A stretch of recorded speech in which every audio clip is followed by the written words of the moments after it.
Hello, hello. Welcome to Secrets from the Guard Closet Live. Hello, Jack.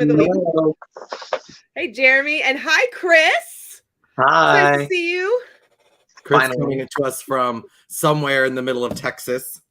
Right. Oh, man. Right. Is it hot down there? It is actually. I went to mow the lawn this morning because it was cold and then it was too wet. Oh. And I waited for it to heat up and it's too hot. Poor life of a Texas person. So sad for you.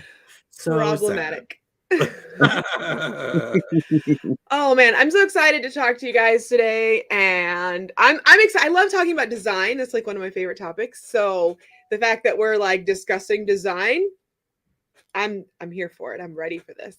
Let's get this going here. Chris is the is from Guard Closet's new project, Design Closet. So like it's really cool. We're going to talk more about it. I don't want to like get into the nitty gritty right now because we're going to talk more about it in just a little bit because it's awesome. It's an awesome project. But yeah, so I'm all over the place. Sorry. It's okay. So Chris is in the middle of Texas. He's started Design Closet, which we are going to talk about in a little bit. But with our lives, always, we have a hot topic to talk off with first. So I'll loop Jackie back in. Come on, girl. We're going to talk about that lovely hot topic. And our hot topic this week is Facebook groups. Facebook groups. Yes. So I was actually just talking to somebody about this week because there are so many good Facebook or color guard instructors, color guard performers, and there's some that have some really good community. So if you are an instructor and you're just like, oh, I just need to throw some ideas out there into the world and see what other instructors think, there's literally a group called Color Guard Instructors. Just search that and you'll find it. And there's like, I don't even know, is there like 3,000 members or something? I don't know. I'm in that group. I know like so many people I know are in that group and so many instructors I know are in that group. And it's just such a positive atmosphere, like the people just get on there. Some of the Facebook groups are positive atmospheres. Yes. Some of the Facebook groups are positive. Well, the one in particular I'm mentioning is really positive. Yeah. And I know like there are some Facebook groups that are just hateful. Oh my gosh, they're so hateful. And it's like, why do you like there's no room, I feel like, for negativity. There is room for critique. I feel like that's something like you can totally give critique and still be positive about it. And I think sometimes on the internet, people don't understand the difference between like critique and like helping someone and just straight up being negative. And then I think there's so much of that when you just throw people from all over the place into one big place for them to just discuss. And with our activity, and I mean, I'm sure, Chris, you could say this too, like with our activity, there's not necessarily a right or wrong way to do it. You know, it's like accounting, there's a right or wrong way to do accounting, like there's a right or wrong way to do, to build a bridge, right? There's right or wrong ways to do those things. And there's proven methods that work. And there are proven methods for us that we think work, but like my proven method that works for me might not be the proven method that works for Chris, works for Jackie, or works for you, works for you. But these I think what happens with these groups is it's sort of that old adage of like of when you're acting and you're doing improv and it's always yes and. When you're critiquing someone or you're giving your opinion, it needs to be a yes and opinion. If you just say, well, like I was watching a group thread of like, and this is a little bit different, of like DCA, a group was putting out that they were looking for a piano player. And within the Facebook group, it was immediately like, well, that ruins drum chord, 20 years, blah, blah, blah, blah, blah. And it's like, that's not a critique that is yes anding. That is a critique that is full stop, right? Like, don't continue on this conversation. And we are an art form, and like any art form, it evolves, right? Painting is different than when they started painting on the walls, in caves. You know, it's different, right? Wait, what? It's different than Orchestras are that? different. Music is different than what it was when it first started. So our activity is allowed to evolve too. So when you speak from in these groups, when you speak from places of this is the way we do it, or this is the way it should be done, or this is the way it used to be done, it's not really helpful. It doesn't really offer education to the person that's asking the question. It's just saying, you're dumb, move on, right? Like, and that's just not helpful.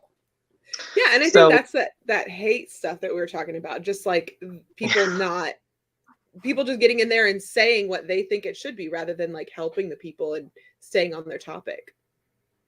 Sorry, as a like former full-time keyboard warrior, and I would say a current part-time keyboard warrior, you know, I learned that snap judgment and like going straight into things, even if in your mind the way you even say it out loud to yourself at home by yourself, you're like, doesn't sound too bad. I'm like really gonna help these people or this person by saying this thing. But really, like the way you say it, the way it comes out, especially when you're not talking with your voice and you're able to get things through to people, you have to watch what you say, and you have to make sure that what you are saying is really grounded in good intentions and making sure that you want to make something better or make someone better, you know. And sometimes it's just not your business or like place to say or talk about, and like you just got to learn that the hard way, right? And it's not even like if you don't have something nice to say, don't say it. Yeah. It's not about that. You can, again, we're not saying you can't offer critique. I think that's what we are saying. It is offering critique, but are you offering constructive criticism or are you just criticizing? And are you saying it in a way that the person's going to understand that you're offering, able to receive it, like take it in? It's like, yeah. I mean, if you're throwing up walls immediately, like you won't do that with your kids, right? Like if you're teaching your kids, you need to give them the critique in the right way so that they're able to receive it. If these groups like are just there for people to yell and complain and get attacked, like it comes across that way sometimes. It's like, why are we doing that? There's so many other groups in the world to join where you can attack each other. Right? You go join a political group, go jump in there. Like you could be attacked if you want to. But like this is just like, let's be a family and love each other and support, right? Like that's I'm in a lot of mom groups and this is not an issue that is like unique to Color Guard whatsoever. There are a lot of moms who have something to say about how other moms do parenting. It's something else, I tell you what. That's a perfect example. It's a perfect example. It's very subjective because it's dependent on the kid and the group and the place you live and the budget you have and like all of these things. Like you just can't say, I hate when hate is a strong word. And I'm learning from my son, Oliver, that I should not use the word hate. We hate the word hate. We don't use that word. But I do hate the people that just want to come on and give me a reason to yell at them. Like, you know, like you're literally offering nothing in terms of in terms of actual help. Someone was asking about a proper shoe for boys, right? And it was, you know, just saying this is the shoe that we wear. That's not helpful to that person, right? When they're saying, I'm looking for a new shoe to put on the male performers, and they say, wear the Releve from Style Plus. But why? Why are you wearing that shoe? That is you telling somebody else what to do, not offering advice. Right. Not going, explore. What type of shoe do you need? We wear this because the weather is like this in our area, and this is what the ground is like, and this is how this is how this shoe works well for us. That would be so much more helpful. Yeah. Just saying wear this shoe because that's the shoe you wear doesn't help that other person determine what's the right shoe to wear. You know, it's like just telling somebody to solve your recipe problem by throwing in some extra salt or pepper doesn't actually solve the problem if you don't know what the dish is that they're making. You know, like that's kind of how it comes across. Just throw some more salt in. That'll be fine. Oh man. Well, and it is, our activity is so subjective as such an art form, but there are guidelines. And so when we're talking about competition, not, putting aside halftime performances, putting aside like your own videos that you make maybe for TikTok or YouTube or whatever, there is some guidelines for performance in competitions. And so that's when you go and you turn to your judges sheets, and that's when you go and you turn to your experienced people. You also can turn to people at the beginning of your season to help you out. Imagine that. And they can help you out from the top down. And that's why let's talk about Design Closet. Jeremy has a little Design Closet video. And I don't know if I have to add it back in. Oh, maybe. Do I need to add it back in? I can add it back in. Don't worry. I can add it back in. The reason, and here's the thing.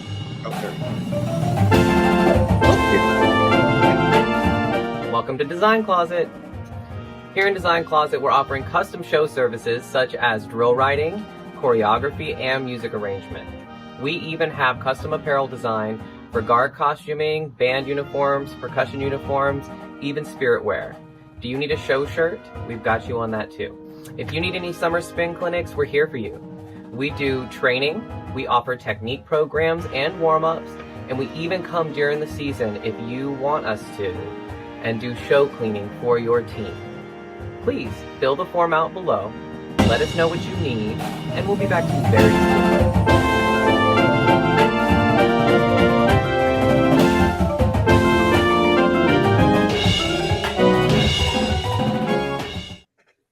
Ta-da! And I have linked that in the description of this video. So anybody who wants to go check that out, it's already there. Cute. Look at the lovely Chris doing a lovely job introducing Design Closet. It's something that Chris and I have been talking about for a while now and trying to figure out. And it's been something for me that I've wanted to do because as a young instructor, although not now, when I was a young instructor, the most difficult thing was design, right? Like you think you got it, and you're in it to win it. You've marched the best color guard, and you've done all the stuff, and you're like ready to jump in. But really, design is a different skill set than spinning.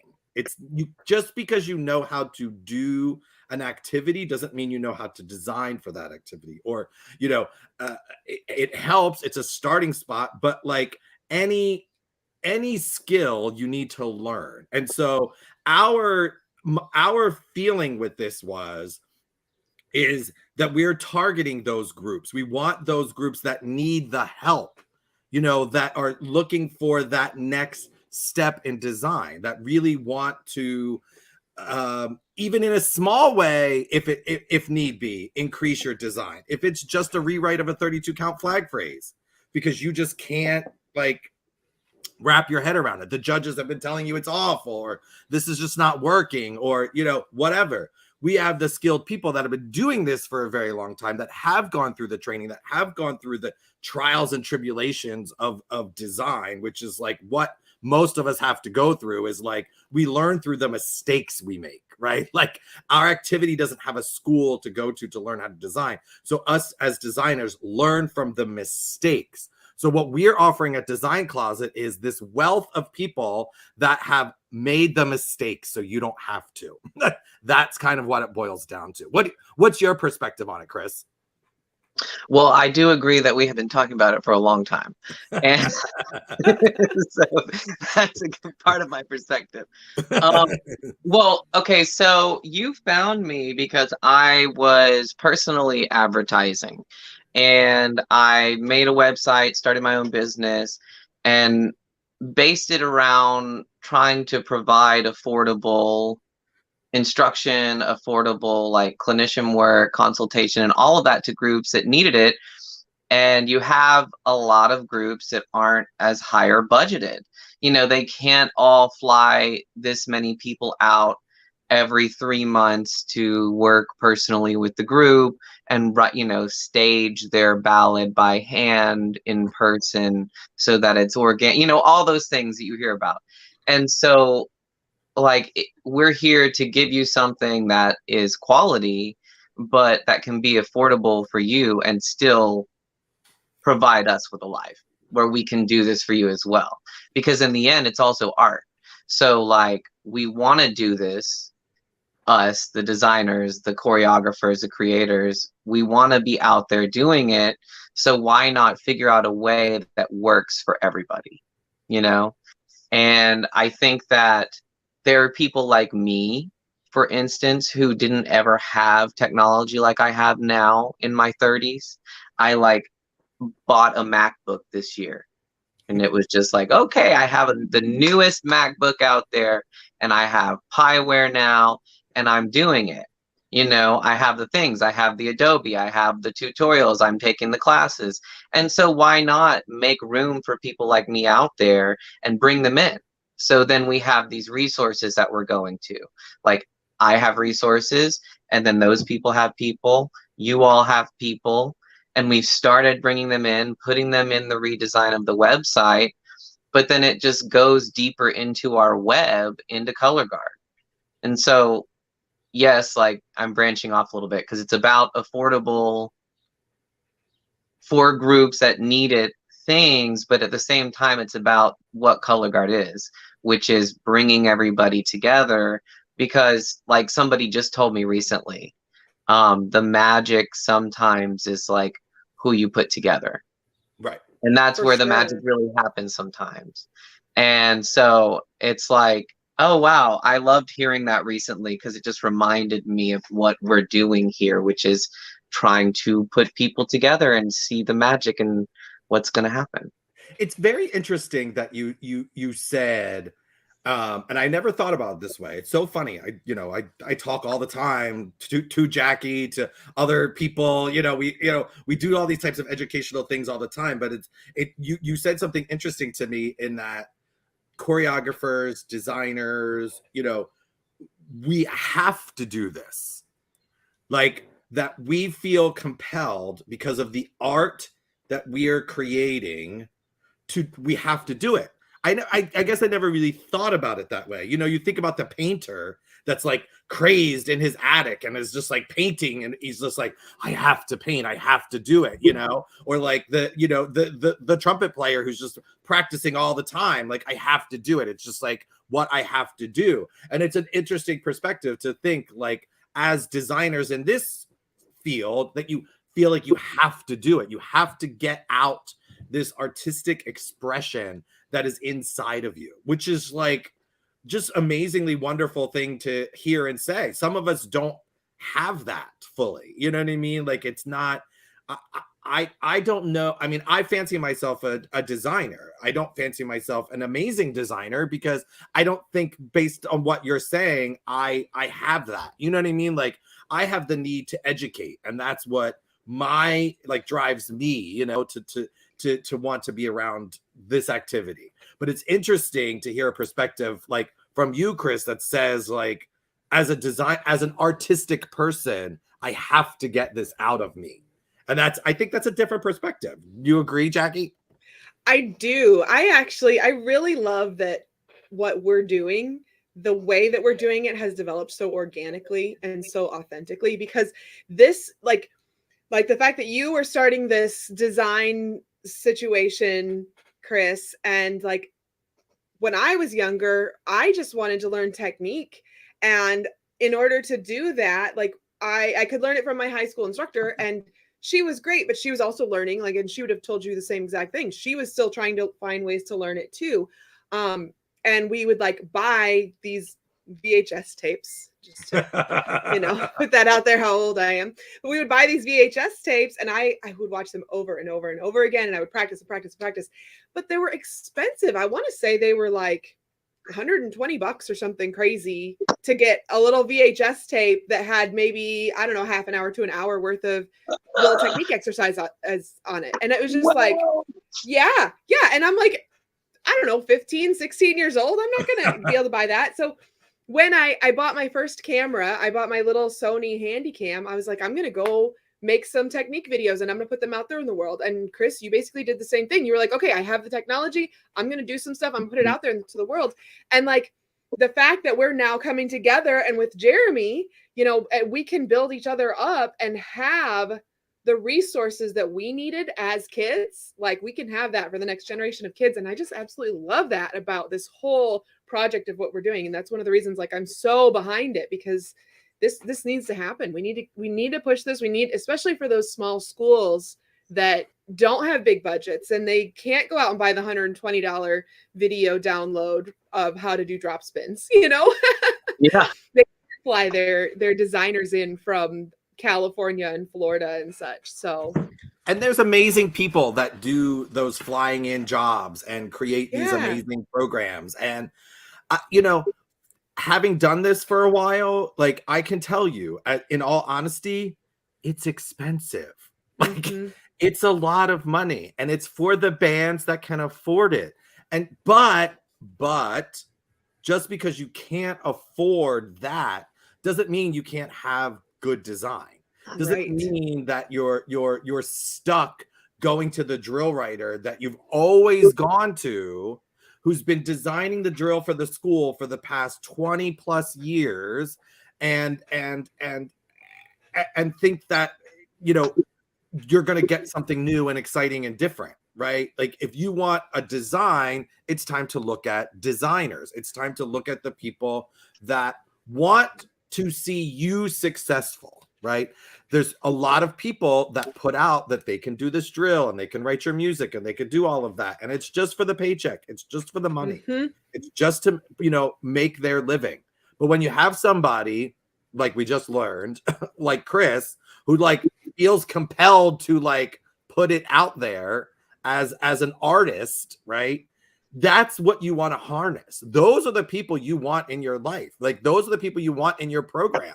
I mean, Jackie alone, you know, and this is to toot your horn in your own space, right? Because I don't know that happens a lot. You toot a lot of other people's horns, but I don't know it gets tooted for you. But like that's why you and I connect, because your heart and objective is in the education and the growth of individuals in this activity. I mean, 100%. 100%. And no one, maybe, I mean, not no one, don't use those types of words, but there are very few people that I could say that are in this for that reason.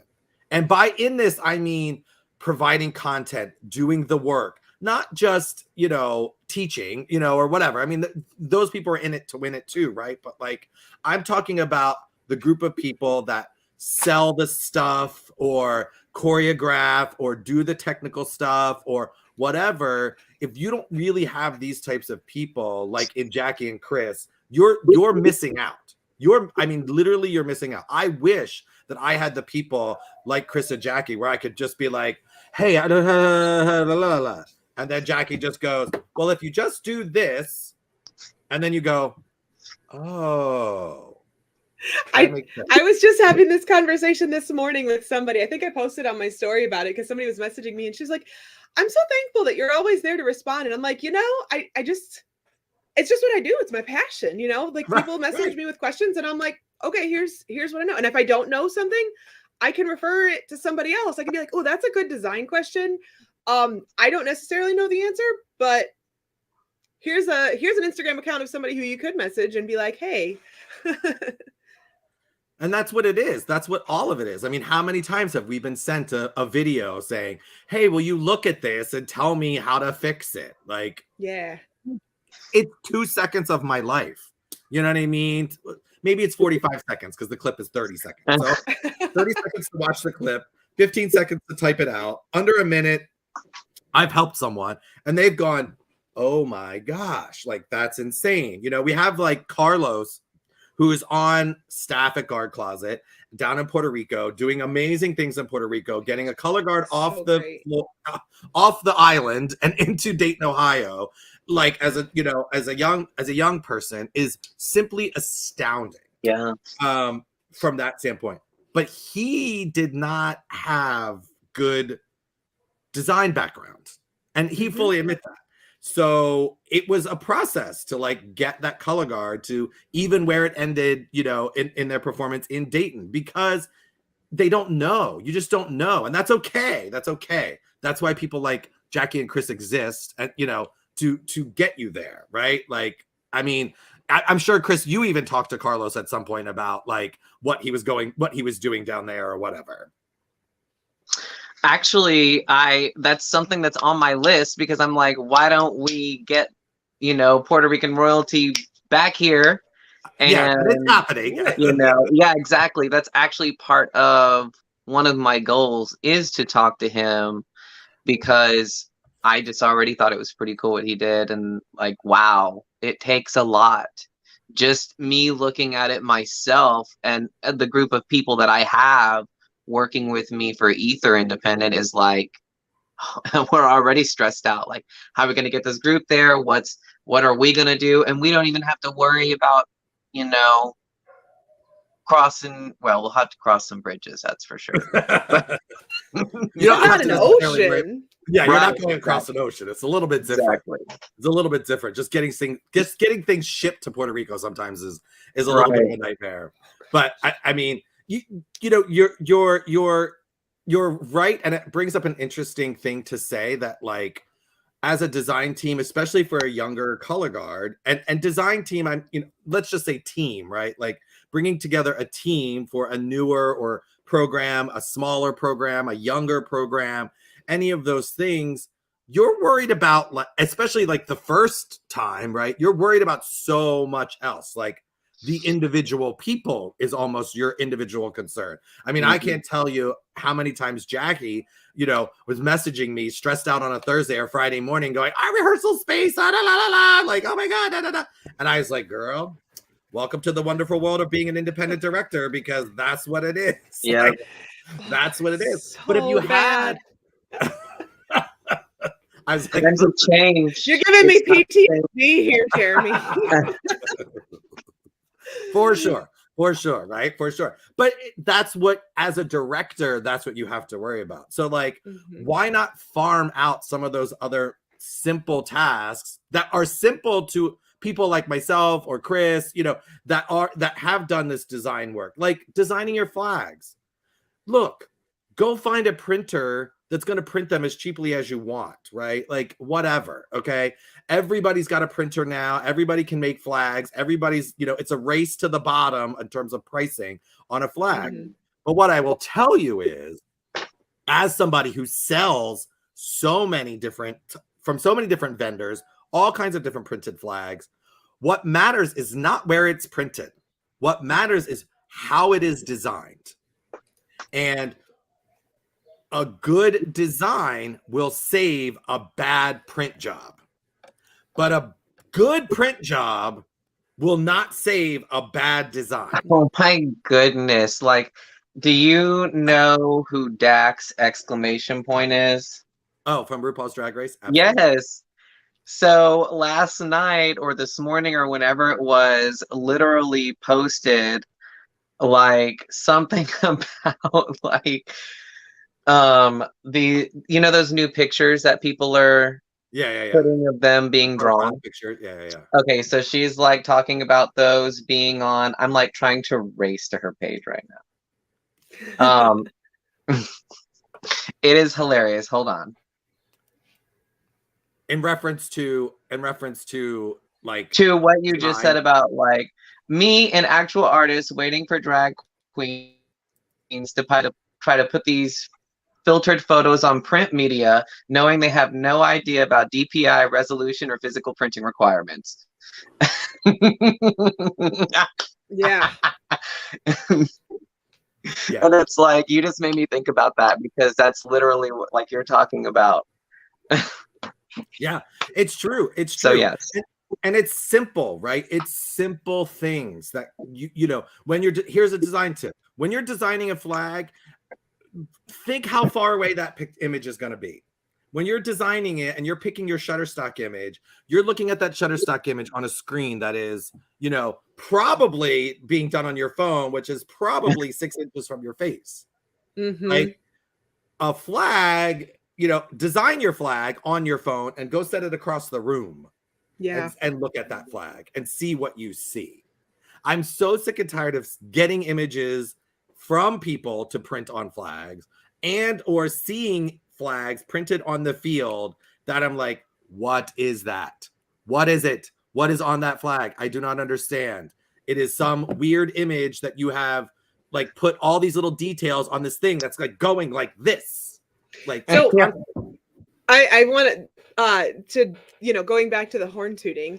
I actually did a flag design class that is available on the Spintronics website. If anybody wants to download it, they can go to the flag design class. It's like an hour-ish long video, and I kind of talk about these things.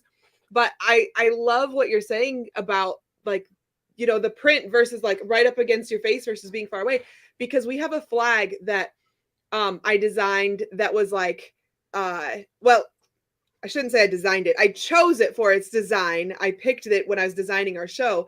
And it has a really close-up detail of this like fence. So if you're like close to the flag and the flag isn't moving, you can see this cool like fence. When it's far away, the way the design works is the color of like the sun in the background of the photo, and then the fence blends into the like trees or whatever is in the grass that's behind it, and it makes this gorgeous like two-tone color as you're spinning, and it brings your focus around. And so like looking at the focus of your design of your flag, and anyway, like I said, I go into the details about talking about that on my class, but just having that difference of, okay, it's designed like this, so it looks this way when you're up close to it, and it looks this way when you're far away. And experienced designers can get that whenever they're creating flags, finding somebody who knows what they're doing already.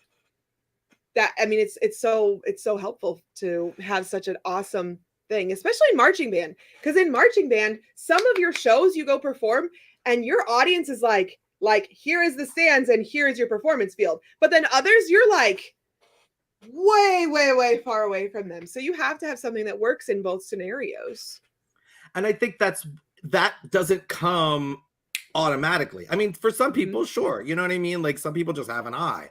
But when you're first starting out or you're stuck in a rut in terms of that, one of the first things I say, and the most inexpensive way to improve your shows, right? The most inexpensive way to improve your shows is to get a designer to design the things that you're using, even outside of the drill writing, right? Which obviously, changes things, outside of the music arranging, which obviously changes things. But if you just get somebody to design your flags and your costuming, like actually that will design it, that will look at your show, hear it, give you the thought process, and design a flag, not pick up a Shutterstock image and throw it on a flag.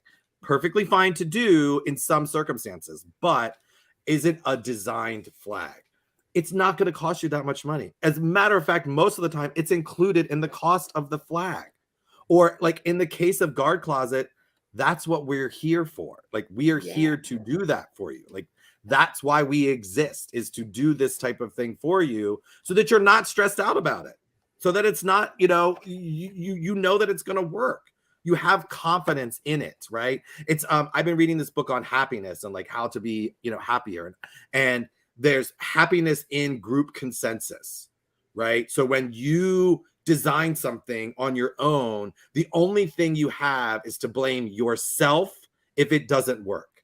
And when you're talking about like a design on a printed flag, it's like, okay, like I'm sending it off into the world and I hope when it gets printed, it comes back looking nice, right? Yeah. But like, if you don't understand saturation of the image, if you don't understand the DPI, if you don't understand certain things about the product, you're just shooting in the dark.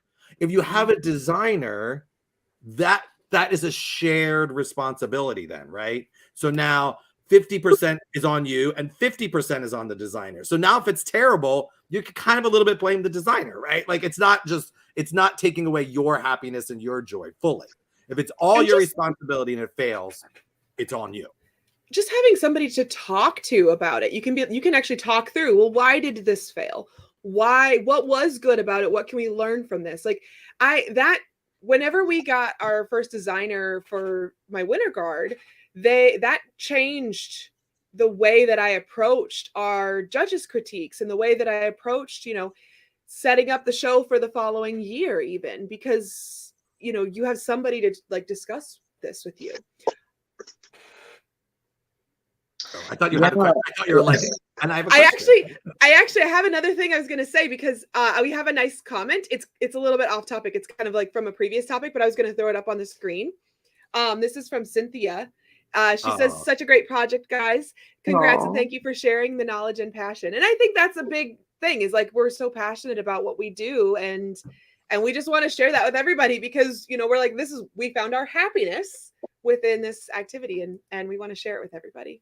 And I think, Cynthia's amazing. I love Cynthia. Oh my God. She's like, she needs to be, Guard Closet Canada at this point. Because of just like,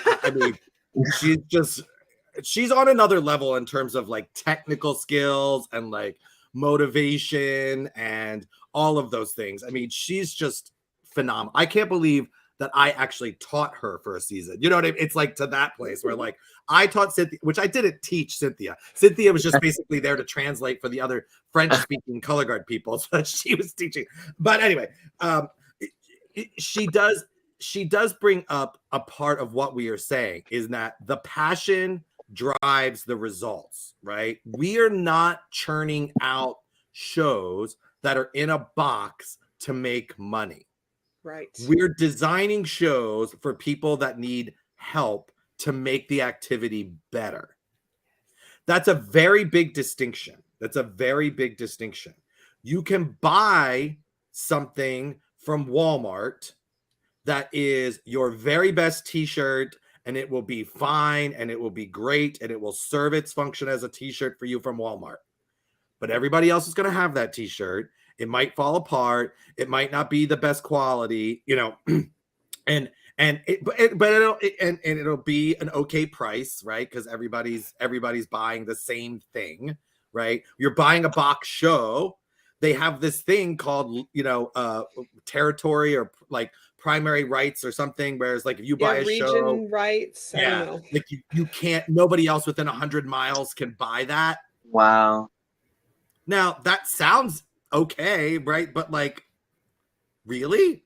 Like someone else could have the same show that I have? I actually had this happened to a guard that I was working with. They bought a box show, and they had like the region rights or whatever, but then I don't remember if it was because they were doing a US bands show or something. There was a show that they went out of, they had to go slightly out of their region, not very far, but there was another band that had the exact same show as them, and the band was like twice their size. So it was like, right. So it's like now you see this same exact show with a bigger band, and now the kids all felt horrible about it. They were like, well, that's just our show, and they look better because there's more people, even though they weren't better. Just there's more people doing it. They look better, and they did get a higher score from the judges because it was just, it was more effective or whatever. But like, the kids were just so disheartened by the whole situation. Band is such a creative thing. Smart design could take care of a small band. Yeah. Smart design could take care of a small band. Well, my other thing is that if you want variation, if that's what we've been, we hear that all the time, then you can't keep having the same people. You have to give other people chances to bring that to the market of marching band and color guard and marching arts. But if you continue to have the same people, then you're going to have the same thing.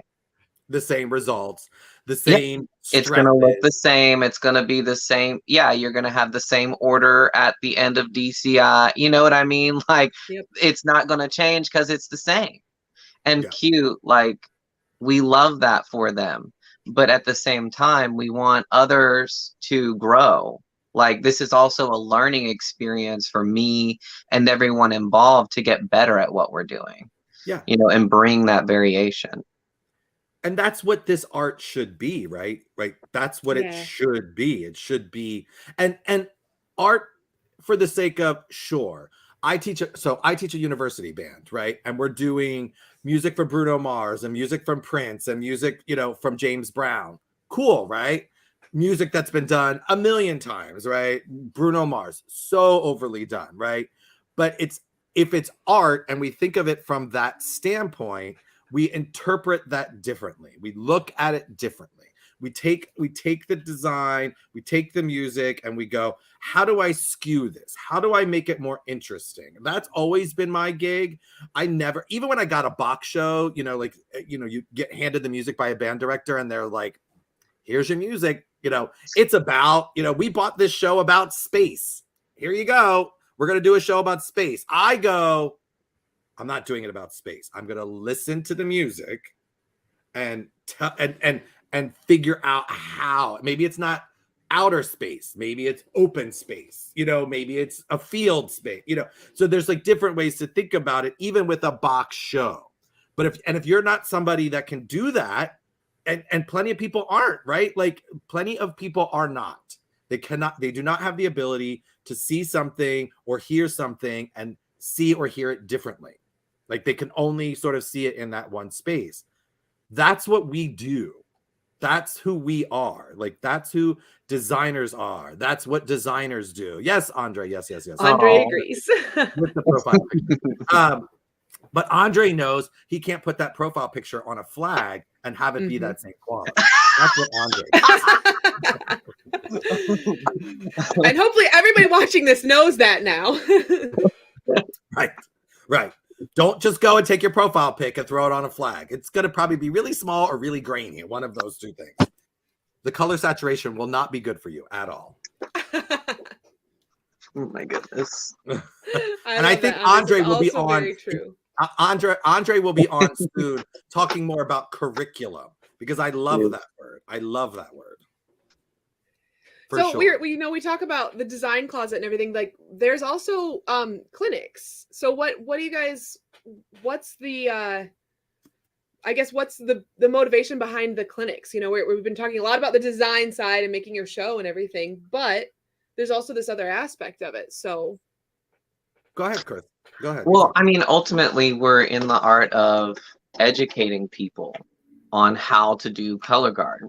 And if we're going to be working on a high school or, you know, just grade school level for the most part, we're going to want to do things that are bringing education, especially during the summer, because that is going to be probably the highest time for clinics, right?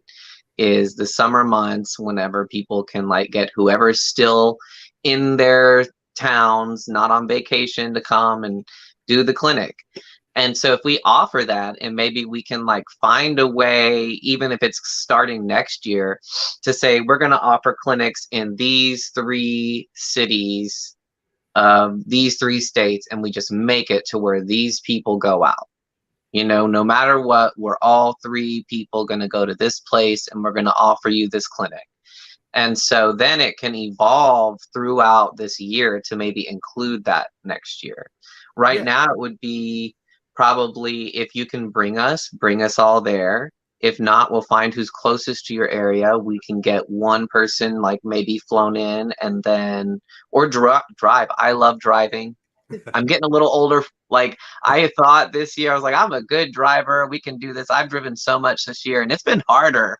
But, you know, like I'm sometimes down to drive and enjoy the scenery and just make it to do these clinics for people. And even someone go ahead. Oh, no, I'm just saying it's important because, again, you have, you know, Jackie is probably the perfect example of the type of client that we're speaking to, right? In that when Jackie started, you know, she had this huge passion for this activity, but not the resources to get the full education that she wanted to get on it. And I think, you know, we all are in various stages of our color guard education.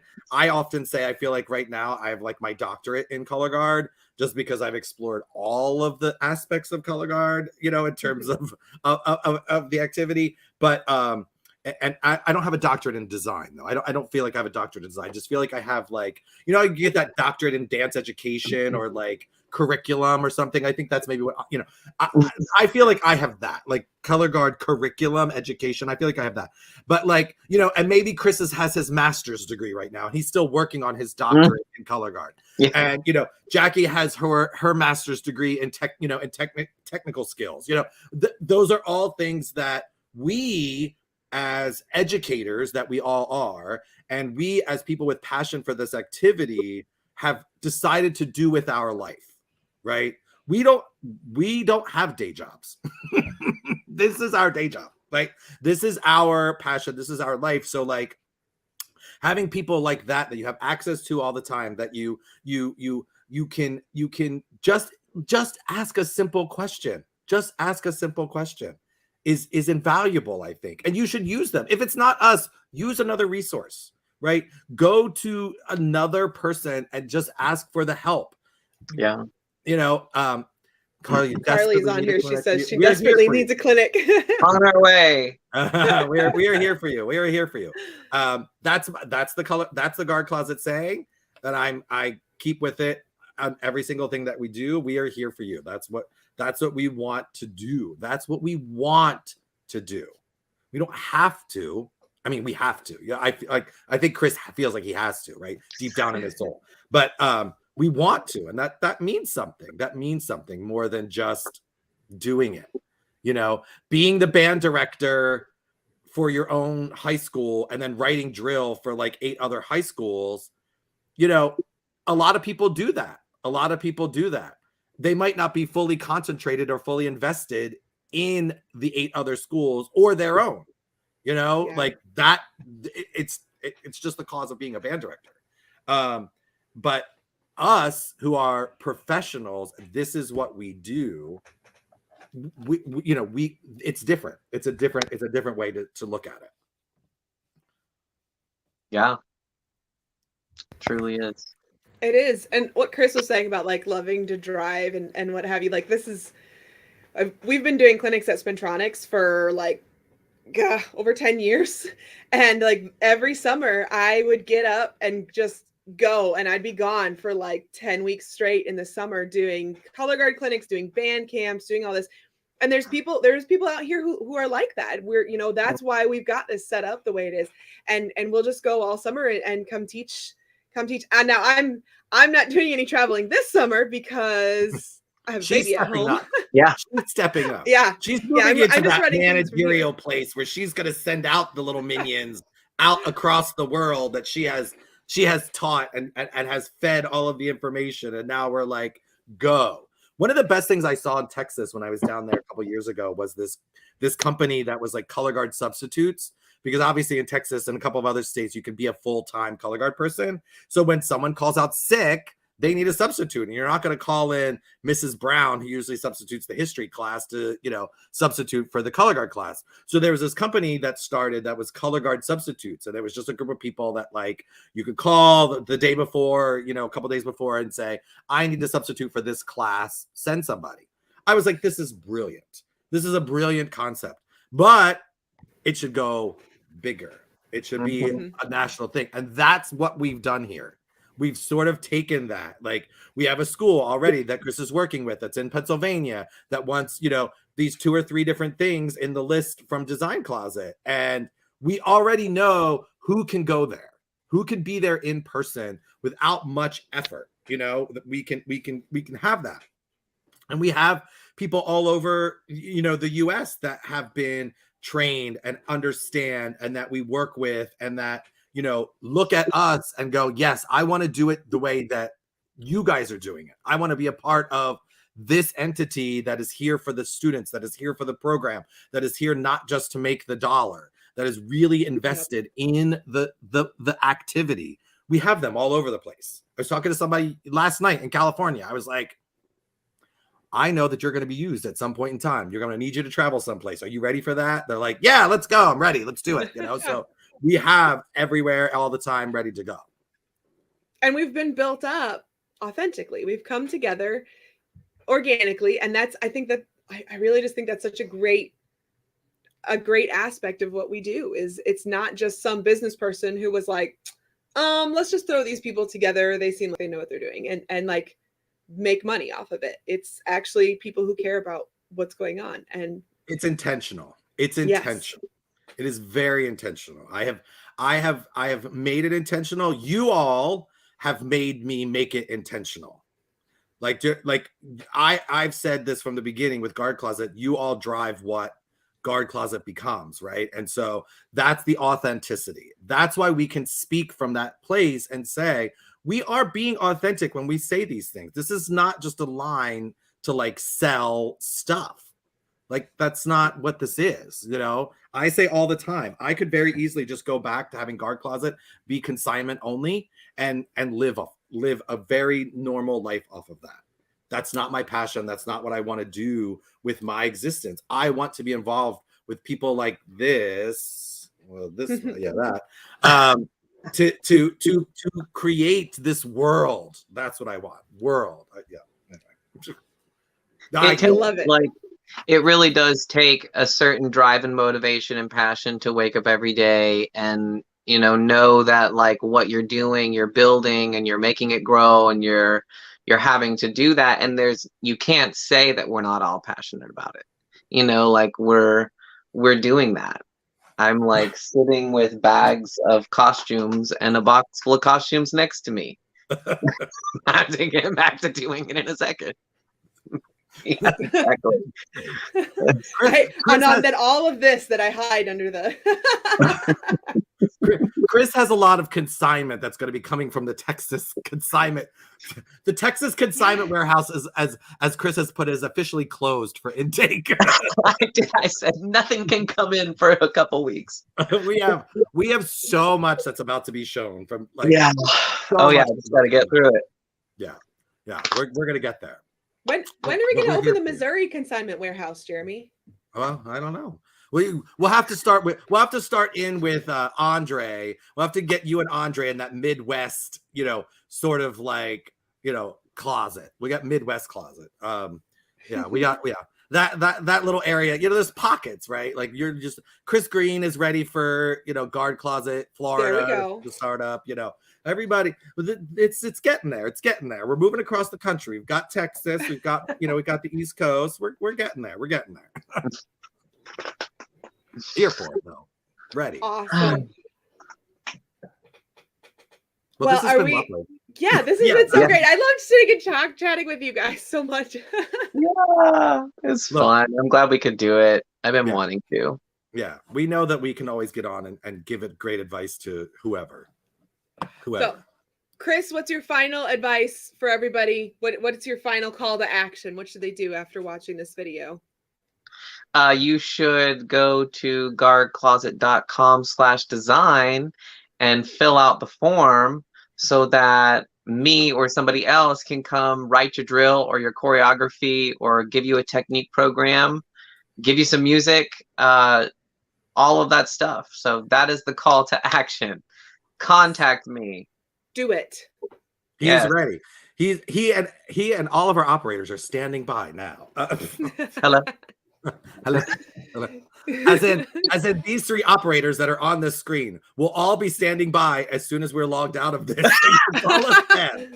I'm waiting right here. We're waiting. All right, guys. Thank you so much for coming. If you're watching this on YouTube, make sure you subscribe. And if you're watching this on Facebook, like our pages, like Guard Closet, like Spintronics. And we're going to be here every Thursday at noon Eastern time, 11 Central time. So come back next week for another awesome topic. Yeah, sounds good. See you all. Bye. Bye.